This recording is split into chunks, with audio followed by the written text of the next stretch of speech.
Okay, so my portion of this is going to be a little bit dry. So I'm going to be talking about legislative updates and updates in the policy guidelines in the last year, so since the last conference. So the first and only change to the Residential Tenancy Act since I was here doing this update last year was this section about cannabis.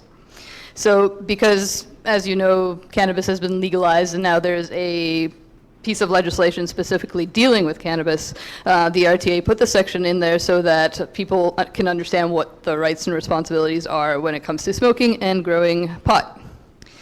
So essentially, this is enforced as of October 17th of last year, so basically right after this conference last year, which was the day that Section 14 of the Cannabis Control and Licensing Act came into force.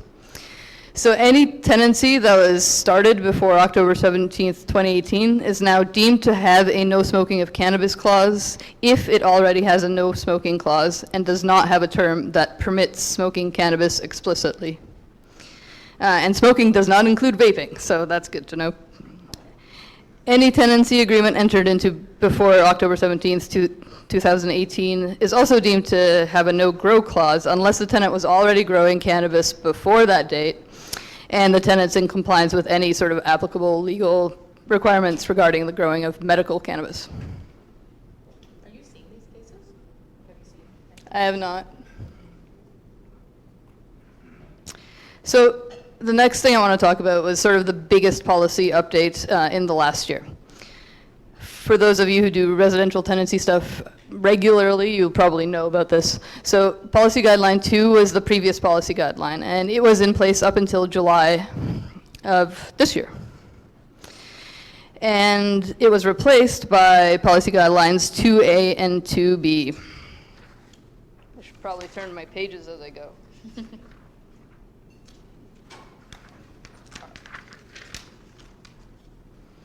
So Policy Guideline 2A deals with 2-month notices to end tenancy. So those are the ones that are for landlord use of property. So if a landlord or a close family member wants to move into the unit, or a purchaser wants to move into the unit after all the conditions for the sale have been met.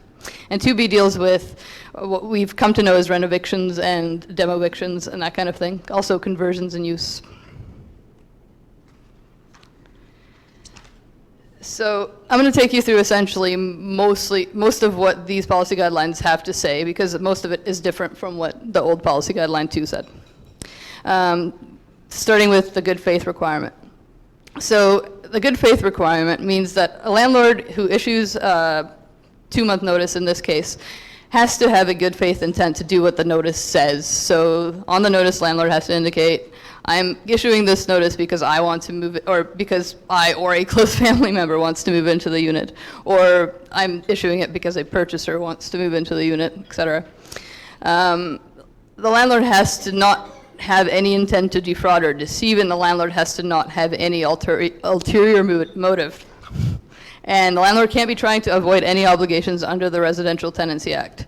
So if I suppose if you have a case where property is sort of very run down, tenant gets a repair order from the RTB, and then the landlord turns around and issues a 2-month notice for landlord use of property, I think you can make a reasonable case that the landlord is trying to avoid their obligations under the RTA to repair and maintain. So most of this is largely unchanged from the last policy guideline. I would sort of point out a couple subtle differences.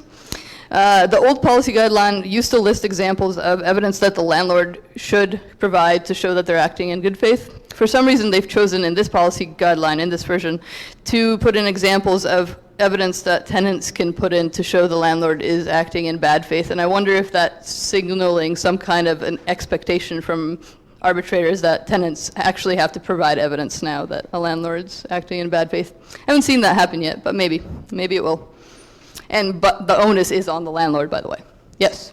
So does the rent increase apply to new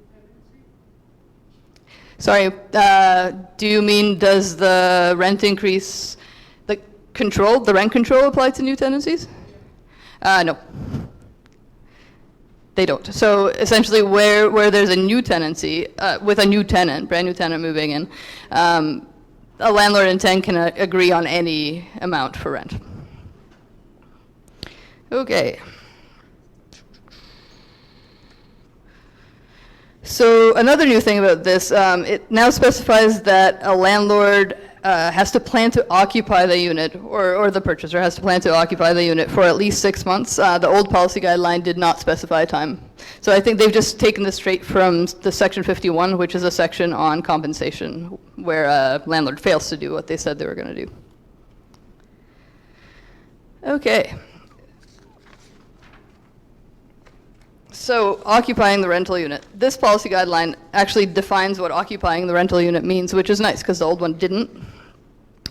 So it means using the rental unit as a living accommodation, and it absolutely does not mean leaving the unit empty, except in extenuating circumstances, question mark. I'm not sure what they mean by that, but we shall see. So it also states that the landlord has, or whoever moves in, must live there for at least 6 months, which again, they've taken straight from section 51, subsection 2.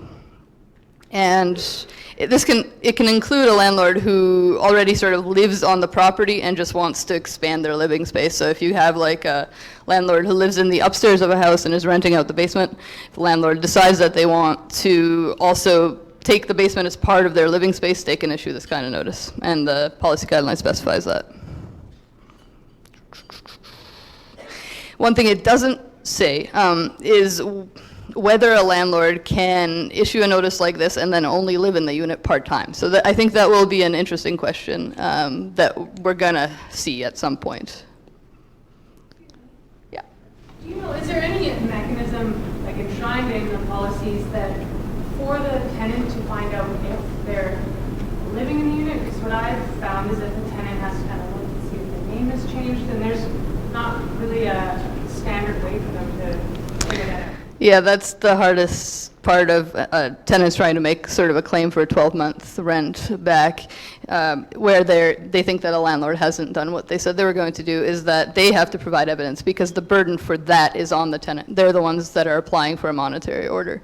And there's no easy answer to that. I think sort of the most obvious ones will be where the tenant can show Craigslist ads or something that show that the unit was put up for rent sort of directly after the tenancy ended. The other thing I should say is, for those of you not familiar with the new legislation, is that it also adds escape hatch for the landlord. So section 51, subsection 3 says that a landlord can be excused from paying the penalty in extenuating circumstances, and there's nowhere that really defines what that means. So I had a case recently where we were going for 12 months compensation. We had Craigslist ads, et cetera. The landlord comes to the hearing and says, "Oh, there's this closet that didn't use it before, but now I'm using it, and I have boxes in it. So I'm occupying the rental unit." We ended up winning it because I was able to show that the tenant couldn't access that closet because there was a stackable washing machine in front of it. So they were saying that there's a storage space of like 3 by 5 feet behind the stackable washing machine.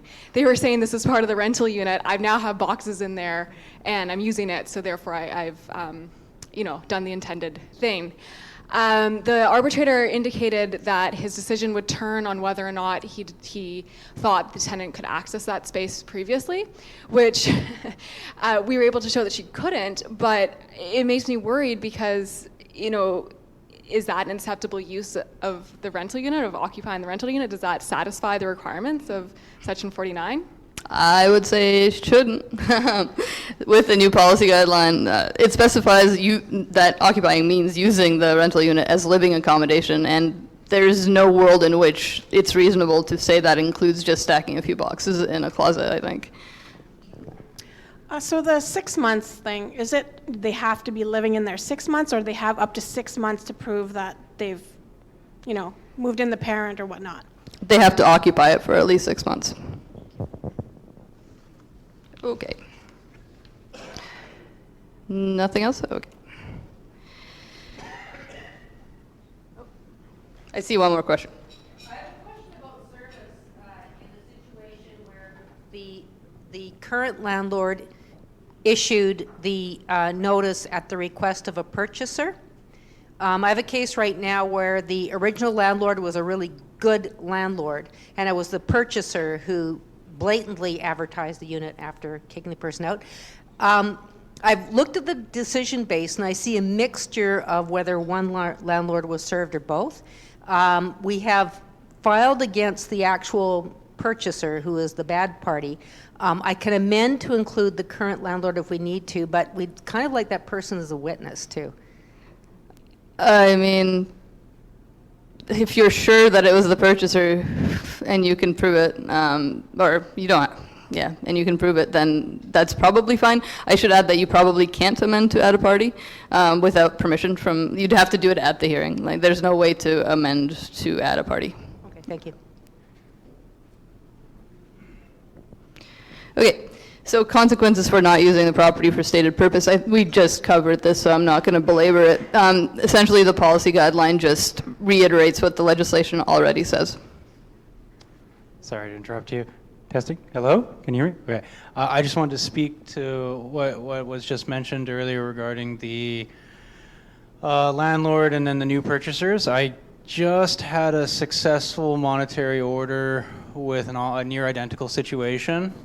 The owners were great people. The purchasers posted it on Airbnb, and once we printed off those ads and went to the hearing itself, we compiled the evidence package. The arbitrator was just quick to just say, okay, well, yeah, like they didn't like the previous landlords, they don't have, in that arbitrator's opinion, they didn't have the onus of good faith, whereas these new ones did, because it's being served on behalf of the new owners. So that. Yeah, it was really smooth. At no point did we have any concerns about the previous owners, but subjective, I guess. Yeah, well, I think the one tripping point there is what happens if the purchaser says, I never asked the old landlord to do that. If you have the old landlord as a witness, then you can probably overcome that just that way.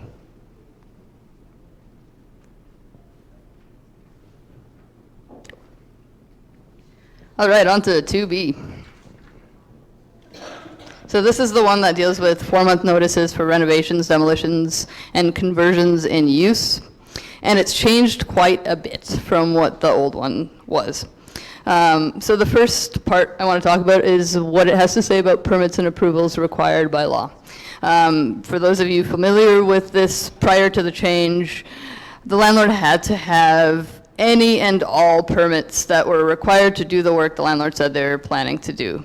That's essentially true still, but not entirely. Now the landlord has to have any permits or approvals required by law that cover an extent of the nature of the work that objectively requires vacancy. So essentially, if a landlord wants to do, 10 different things that all require permits, and they have permits for 9 of them, if an arbitrator thinks that those 9 things on their own would require vacancy, they can uphold the notice. I think that's what this is going to mean.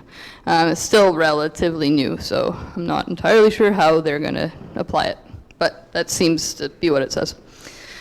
If a permit can't be obtained because other conditions have to be met, the landlord should provide evidence of policy or procedure that establishes those conditions, and if a landlord takes the position that they don't need permits for the work, they have to provide evidence of that. So the policy guideline actually says must in this instance, which is good, because the old one did not. And permits and approvals required by law can require things like zoning changes if that's what's required to do the work, or to convert the use, I guess.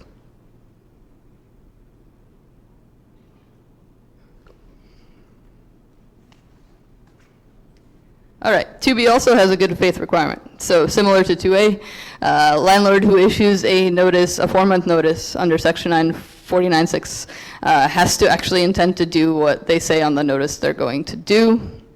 And it's, again, honest intention with no ulterior motive, and they can't be trying to avoid any obligations under the RTA. So ulterior motive, what is that? If a landlord's intent, and this is straight from the policy guideline, if a landlord's intent is to re-rent the unit for higher rent without carrying out renovations or repairs, that could be bad faith. So again, just like in 2A, they've chosen now to include examples of evidence that tenants can provide to show that a landlord is acting in bad faith, which I again wonder why that choice is the one they made. Because, as they say, the onus should be on the landlord.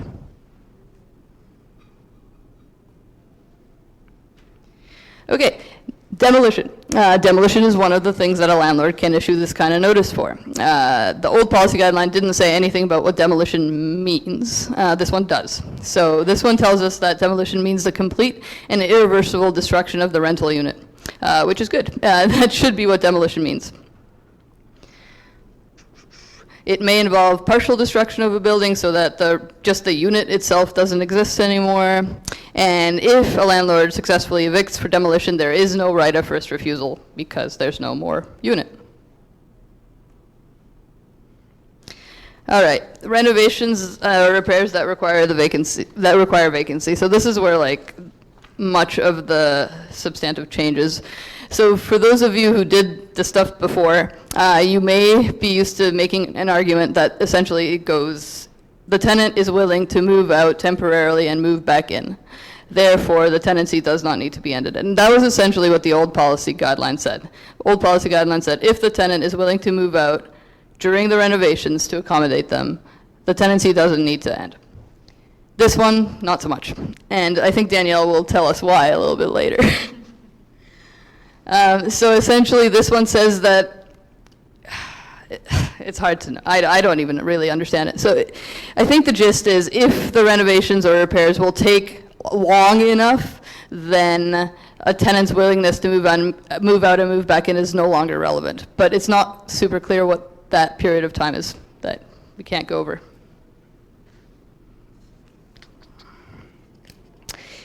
Also in this policy guideline is an appendix, which is awesome. Appendix A has a list of individual renovations and repairs, and also tells you the likelihood that each of those will require vacancy.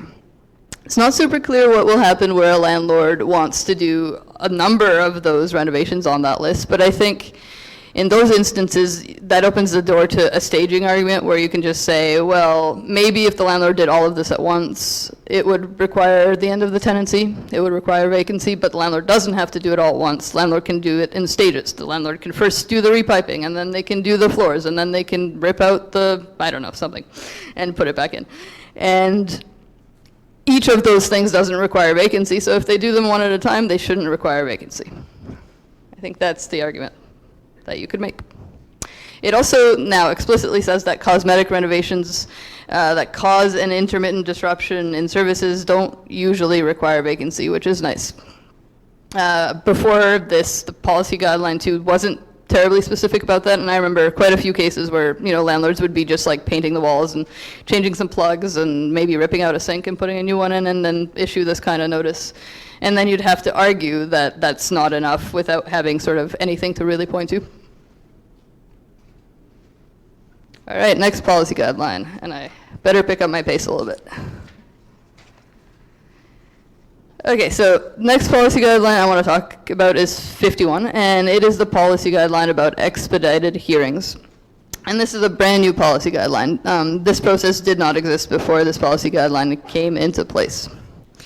So the RTB can now schedule an expedited hearing where it generally would be unfair for the applicant to wait the normal amount of time. Normal amount of time would be a minimum of 22 days, although it's never that short. Normally when you apply for dispute resolution, you wait at least, I think, 6 weeks for the urgenter ones, but now certain types of cases can be heard faster and can be as fast as 12 days after the application is made, and in extreme circumstances 6 days after the application is made, in theory. I'm not sure this is actually happening.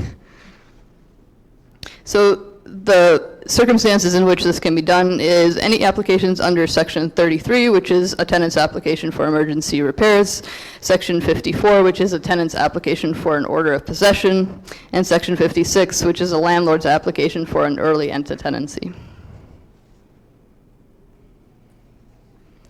This is just a list of what emergency repairs are. This is in the Act. It's important, I think, to note that emergency repairs are limited to what's listed in the Act. orders of possession for the tenant. So this is where a tenant's been illegally locked out, or a tenant has entered into a tenancy agreement with a landlord, and the landlord then subsequently just didn't hand over the keys, didn't just refuse to provide the tenant access. So these are the situations you might want to use this kind of application for.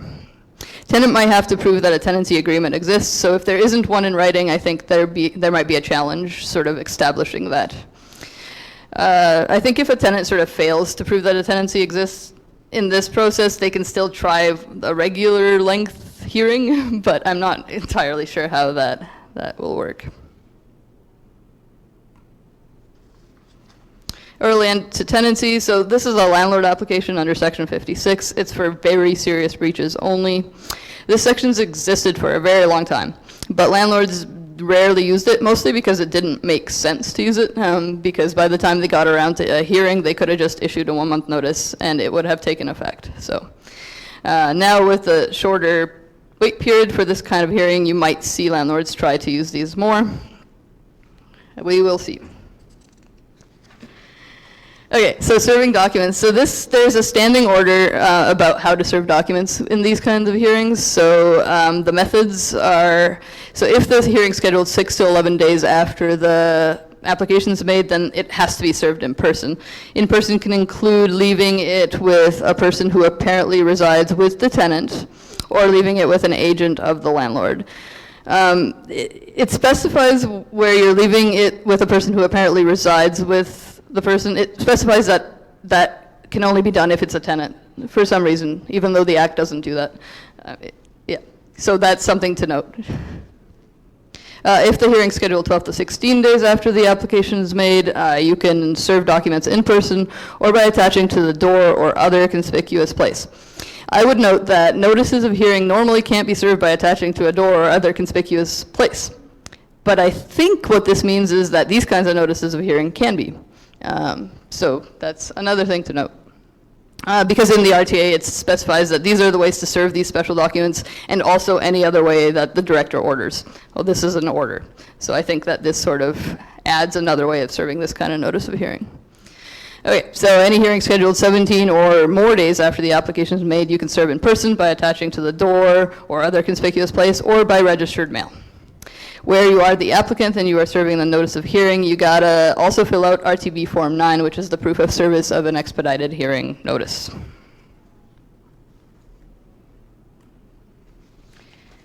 And I think I'm at the end of my portion. So these are the other policy guidelines that have been updated in the last year, and most of this isn't particularly interesting. I'll just real quickly summarize what they've done.